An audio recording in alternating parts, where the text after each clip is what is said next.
వచ్చాను. I have seen the project. మామూలు వాళ్ళైతే అర్థం కాదు. నేను ఒక 100 సార్లు ఈ ప్రాజెక్ట్ గురించి రివ్యూ చేసుంటాను. 30 టైమ్స్ ఇక్కడికి వచ్చి ప్రాజెక్ట్ లో చూశాను.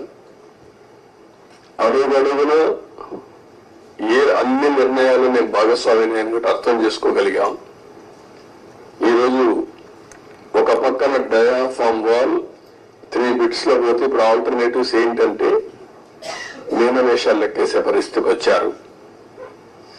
ఇందులో ఆ 2 బిట్లు కానీ ఎక్కడికక్కడ ఒక parallel D wall, diaphragm wall హైట్కి ఎక్కడ డ్యామేజ్ అయిందో దానికంటే ముందు ఒక ప్యారలల్ గా కట్టి దాన్ని కవర్ చేస్తే 447 కోట్లు అవుతుంది.